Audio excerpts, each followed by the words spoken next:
Bonsoir à tous. Merci pour votre inscription à ce webinaire qui va parler de virtualisation. Qu'est-ce que la virtualisation? Alors, la virtualisation, c'est le fait de, on va dire simuler, mais c'est pas vraiment le terme approprié, un PC dans un autre PC. Alors, je m'explique. Vous avez votre PC physique. Vous installez un logiciel de virtualisation qui s'appelle un hyperviseur et dedans, vous pouvez réinstaller un logiciel autre que celui que vous utilisez. Donc, si vous êtes par exemple sur Windows, vous pouvez installer un Mac, vous pouvez installer un Linux, vous pouvez installer un serveur Windows, vous pouvez installer un serveur Linux, etc., etc. Tout ce qui est OS, vous pouvez l'installer dans votre hyperviseur. Donc, il faut savoir qu'en virtualisation, il y a deux types d'hyperviseurs. L'hyperviseur de type 1, style ESXi, vCenter, vSphere, Proxmox, qui est gratuit, et KVM. Leur particularité, c'est qu'ils s'installent comme un système d'exploitation. Et un hyperviseur de type 1, c'est la même chose. On a un ordinateur, dessus il n'y a rien, on installe un hyperviseur de type 1 qui devient l'OS, donc le système d'exploitation, et c'est à partir de là qu'on va créer nos machines virtuelles. Donc quand on prend un hyperviseur de type 1, c'est parce qu'on a envie de virtualiser en fait beaucoup de choses, beaucoup de serveurs, beaucoup de machines virtuelles, etc. Donc il y a beaucoup plus de ressources. L'hyperviseur de type 1 ne peut pas être installé sur un OS préinstallé.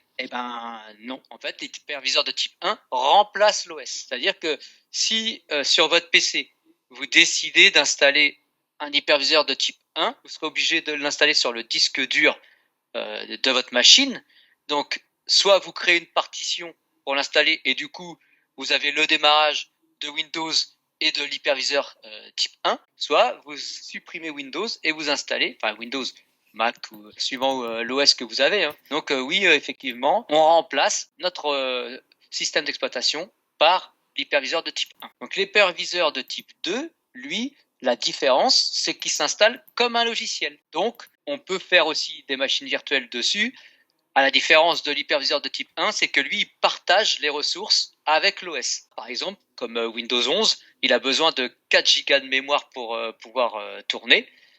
Si vous avez un PC qui a 16 Go de RAM, quand vous allez faire de la virtualisation, vous ne pourrez avoir que 12 Go. En hyperviseur de type 2, on partage les ressources. Au niveau de la RAM, au niveau du CPU, donc le processeur, et au niveau du stockage aussi. Dans les hyperviseurs de type 2, vous avez VMware Workstation Pro, Workstation Player, VirtualBox, celui qu'on va voir ce soir. VMware, c'est la marque du fabricant. Le nom du logiciel, c'est VMware Workstation Pro ou Player, mais VMware, le fabricant, fait des hyperviseurs aussi de type 1 qui sont ESXi, vCenter, vSphere. Donc voilà, donc on revient à VirtualBox. Donc pourquoi j'ai choisi VirtualBox? Parce que c'est celui qui est totalement gratuit. Alors j'ai une autre question. Je ne comprends pas, on peut installer un hyperviseur sur un autre hyperviseur.